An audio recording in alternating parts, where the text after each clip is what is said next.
Assalamualaikum warahmatullahi wabarakatuh. Perkenalkan, nama saya Nanda Agustin. Saya perwakilan dari kelompok 4 yang terdiri dari 6 anggota, diantaranya yaitu Elis Meilawati, Laila Nurjana, Maria Luciana, Meliana Abdi Putri, Nabila Firza Azahra, dan juga saya sendiri, Nanda Agustin. Kami di sini akan mempresentasikan mengenai pembahasan PSAK 07 tentang aset tetap dan juga PSAK 08 tentang akuntansi konstruksi dalam pengerjaannya. Assalamualaikum warahmatullahi wabarakatuh. Perkenalkan, saya Ismailawati. Di sini saya akan menjelaskan PSAP 07 tentang akuntansi aset tetap. PSAP 07 adalah pernyataan standar akuntansi pemerintahan tentang akuntansi aset tetap. PSAP 07 terdapat dalam lampiran Peraturan Pemerintah Nomor 71 Tahun 2010, yaitu lampiran 1.08 untuk standar akuntansi pemerintah berbasis akrual, dan dalam lampiran 2.08 untuk SAP berbasis kas menuju akrual. PSAP 07 diterapkan untuk seluruh unit pemerintahan yang menyajikan laporan keuangan untuk tujuan umum dan mengatur tentang perlakuan akuntansinya, termasuk pengakuan, penilaian, penyajian, dan pengungkapan yang diperlukan, kecuali bila dua pernyataan standar akuntansi pemerintah lainnya mensyaratkan perlakuan akuntansi yang berbeda. Slide selanjutnya di sini ada pengertian aset. Aset adalah sumber daya ekonomi yang dikuasai atau dimiliki oleh pemerintah sebagai akibat dari peristiwa masa lalu, dan dari mana manfaat ekonomi tersebut diharapkan dapat diperoleh baik oleh pemerintah maupun masyarakat. Pengertian dari aset tetap adalah aset berwujud yang mempunyai masa manfaat lebih dari 12 bulan atau 1 tahun untuk digunakan dalam kegiatan pemerintah atau dimanfaatkan oleh masyarakat.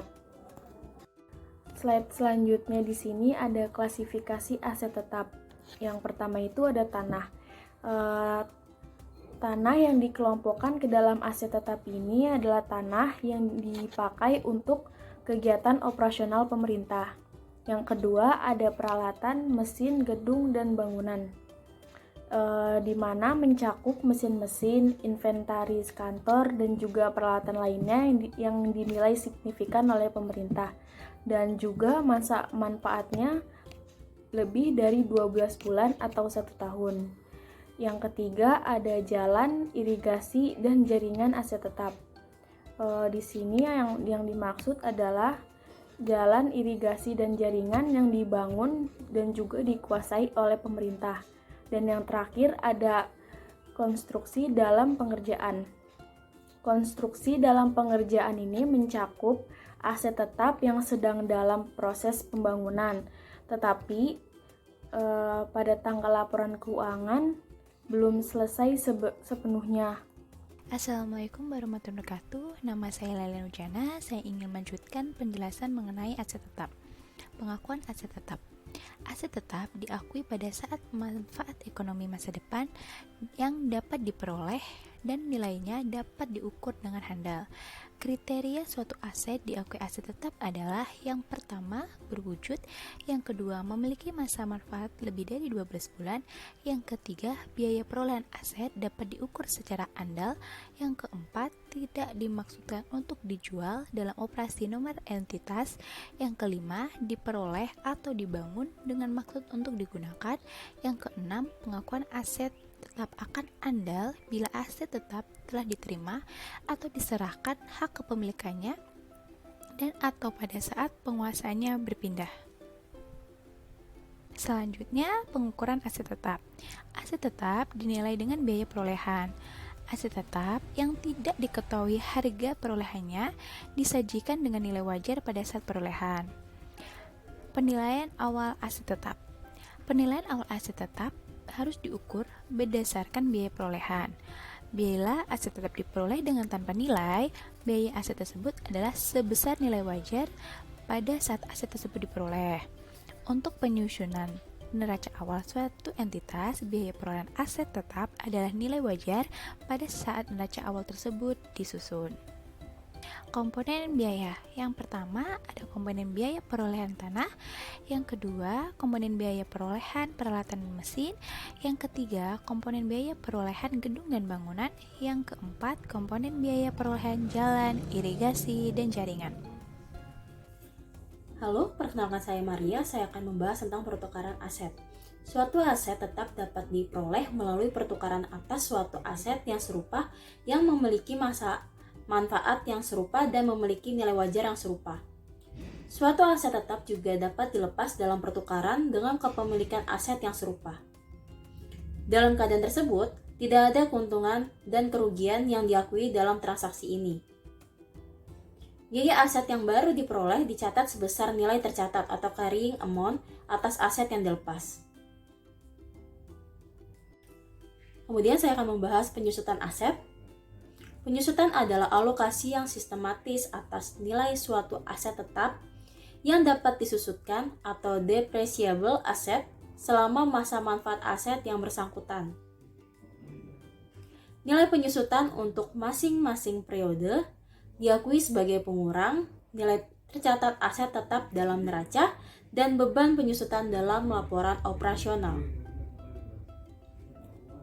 Selain tanah dan konstruksi, dalam pengerjaan seluruh aset tetap dapat disusutkan sesuai dengan sifat dan karakteristik aset tersebut. Kemudian ada penetapan masa manfaat aset tetap. PSAP nomor 7 part 57 menjelaskan bahwa masa manfaat aset tetap yang dapat disusutkan harus ditinjau secara periodik. Dan jika terdapat perbedaan besar dari estimasi sebelumnya, penyusutan periode sekarang dan yang akan datang harus dilakukan penyesuaian. Baik, selanjutnya saya Melena Abdi Putri akan menjelaskan tentang penghentian atau pelepasan aset tetap. Jadi aset tetap ini dihentikan atau dilepaskan ketika yang pertama, suatu aset tetap dieliminasi dari neraca ketika dilepaskan atau bila aset secara permanen dihentikan penggunaannya dan tidak ada manfaat ekonomi di masa yang akan datang. Selanjutnya itu dieliminasi dari neraca dan diungkapkan dalam catatan atas laporan keuangan. Dan yang ketiga itu bila tidak memenuhi definisi aset tetap dan harus dipindahkan ke pos aset lainnya sesuai dengan nilai tercatatnya. Selanjutnya kita akan membahas tentang PSAP nomor 8. Jadi PSAP nomor 8 ini yaitu mengatur tentang konstruksi dalam pengerjaan. Dan dalam PSAP 08 ini terdapat dalam lampiran peraturan pemerintah nomor 71 tahun 2010, yaitu lampiran 109 untuk standar akuntansi pemerintahan atau SAP berbasis akrual dan dalam lampiran 209 untuk SAP berbasis kas menuju akrual. Definisi dari konstruksi dalam pengerjaan yaitu aset-aset yang sedang dalam proses pembangunan. Nah, dalam pengerjaan ini terdapat kontrak konstruksi, yaitu perikatan yang dilakukan secara khusus untuk konstruksi suatu aset atau suatu kombinasi yang berhubungan erat satu sama lain atau saling bergantung dalam hal rancangan, teknologi, dan fungsi, tujuan, serta penggunaan utamanya. Assalamualaikum warahmatullahi wabarakatuh. Nama saya Nabila Firza Azahra. Saya akan menjelaskan materi tentang cakupan kontrak konstruksi. Kontrak konstruksi ini dapat berkaitan dengan perolehan sejumlah aset yang berhubungan erat atau saling bergantung satu sama lainnya dalam hal rancangan, teknologi, fungsi atau tujuan dan penggunaan utamanya. Kontrak seperti ini mempunyai contoh seperti konstruksi pada jaringan irigasi. Selanjutnya ada kontrak konstruksi dapat meliputi yang pertama itu ada kontrak untuk perolehan jasa yang berhubungan langsung dalam perencanaan konstruksi aset seperti pada jasa arsitektur. Yang kedua ini ada kontrak untuk perolehan atau konstruksi aset. Yang ketiga ada kontrak untuk perolehan jasa yang berhubungan langsung dengan pengawasan konstruksi aset yang meliputi manajemen konstruksi dan value engineering. Yang terakhir ini ada kontrak untuk membongkar atau merestorasi aset dan restorasi lingkungannya.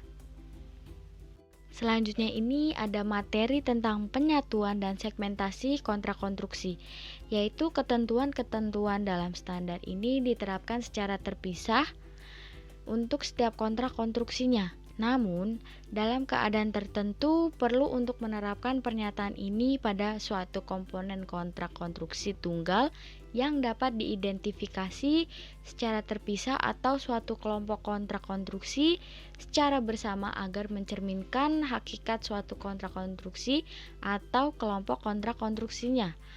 Selanjutnya ini ada apabila kontrak konstruksi mencakup beberapa aset, setiap aset diperlukan sebagai suatu kontrak yang terpisah jika yang pertama ada proposal diajukan secara terpisah, yang kedua ini ada setiap aset dinegosiasikan secara terpisah, dan yang terakhir ini ada biaya masing-masing aset dapat diidentifikasi.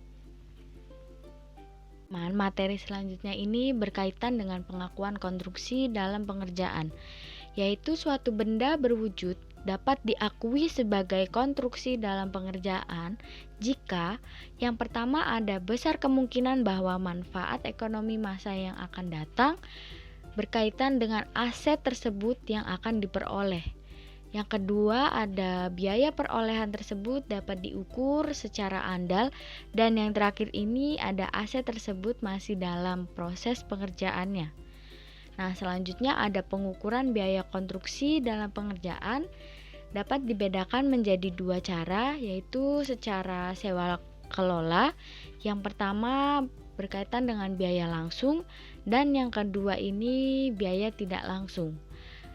Sedangkan secara kontrak ada 3 macam. Yang pertama ini ada termin yang telah dibayarkan, yang kedua ada kewajiban yang masih harus dibayar, dan yang terakhir ini ada pembayaran klaim kepada kontraktor.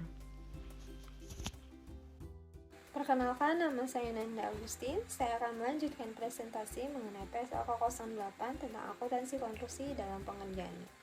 Pada slide ini terdapat biaya pinjaman selama konstruksi. Jika konstruksi dibiayai dari pinjaman, maka biaya pinjaman terdiri dari pertama, dikapitalisasikan, yang kedua, menambah biaya konstruksi sepanjang biaya tersebut dapat diidentifikasikan dan ditetapkan secara andal. Di samping itu juga terdapat syarat-syarat kapitalisasi biaya pinjaman yang terdiri dari beberapa poin, diantaranya yaitu yang pertama, tidak boleh melebihi jumlah biaya bunga yang dibayarkan periode yang bersangkutan. Yang kedua, jika pinjaman untuk beberapa jenis aset dialokasi dengan metode rata-rata pertimbangan. Yang ketiga, jika konstruksi dihentikan sementara bukan karena force majeure atau kedukaan, biaya pinjaman dikapitalisasikan. Yang terakhir, jika konstruksi dihentikan sementara karena force majeure, biaya pinjaman tidak dikapitalisasikan. Slide selanjutnya ada penyajian di mana konstruksi dalam pengerjaannya disajikan dalam neraca masuk dalam kelompok aset tetap.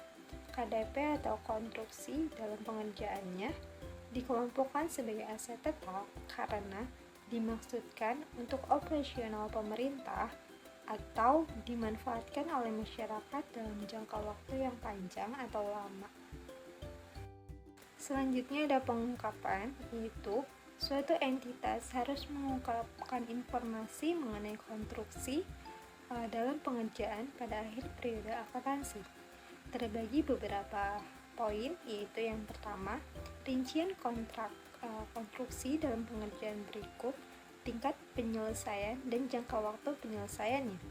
Yang kedua, nilai kontrak konstruksi dan sumber pembiayaannya.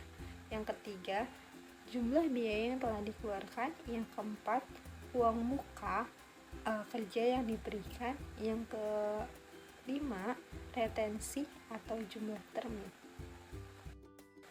Dari materi yang telah dipresentasikan, maka dapat kami tarik kesimpulan bahwa PSAK 07 yaitu pernyataan standar yang diterapkan untuk seluruh unit pemerintah yang menyajikan laporan keuangan yang bertujuan untuk mengatur tentang pelakuan akuntansi aset tetap, termasuk pengakuan, penilaian, penyajian, dan pengungkapan yang dilakukannya. Sedangkan dalam PSAK 08, konstruksi dalam pengerjaan mencangkup tanah, peralatan, mesin, gedung, bangunan, jalan, irigasi, dan jaringan, serta aset tetap lainnya, dan proses pemerolehannya atau pembangunannya membutuhkan suatu periode waktu tertentu dan belum selesai. Periode waktu perolehan tersebut bisa kurang atau lebih dari satu periode akuntansi. Sekian presentasi dari kami. Mohon maaf jika ada salah pengucapan kata atau lain hal sebagainya. Saya akhiri. Terima kasih. Wassalamualaikum warahmatullahi wabarakatuh.